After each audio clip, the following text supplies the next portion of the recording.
துணை இராணுவப் படையினர் ஊத்துக்கோட்டையில் அணிவகுப்பு பேரணி.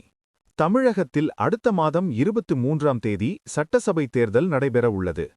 இதையொட்டி பாதுகாப்பு பணிக்காக துணை இராணுவப் படை வரவழைக்கப்பட்டது.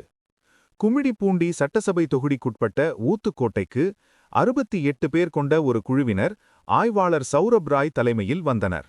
திருவள்ளூர் ஏடிஎஸ்பி கல்யாங் தலைமையில் டிஎஸ்பி ராஜா மற்றும் துணை இராணுவப் படை வீரர்கள் இன்று மார்ச் 18ஆம் தேதி புதன்கிழமை மாலை நாகலாபுரம் சாலையில் உள்ள டிஎஸ்பி அலுவலகத்தில் துவங்கி பஜார் வழியே போலீஸ் நிலையம் வரை அணிவகுப்பு பேரணி நடத்தினர். இதுகுறித்து திருவள்ளூர் ஏடிஎஸ்பி கல்யாங் கூறுகையில், சட்டசபை தேர்தல் பாதுகாப்பிற்கு துணை இராணுவப்படை வீரர்கள் வந்துள்ளனர். மேலும் பல்வேறு கம்பெனி படைகள் வீரர்கள் வரவுள்ளனர்.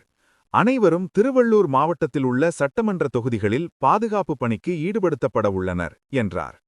இந்த அணிவகுப்பில் பெண்ணலூர்பேட்டை மற்றும் பெரியபாளையம் அனைத்து மகளிர் காவல் நிலைய ஆய்வாளர்கள் பாலகிருஷ்ணன், குமரன், விஜயலட்சுமி, உதவி ஆய்வாளர் சக்திவேல் உள்ளிட்ட போலீசார் பேரணியில் கலந்து கொண்டனர். இந்த அணிவகுப்பு பேரணியை ஊத்துக்கோட்டை மக்கள் மரியாதை கலந்த வியப்புடன் பார்த்தனர்.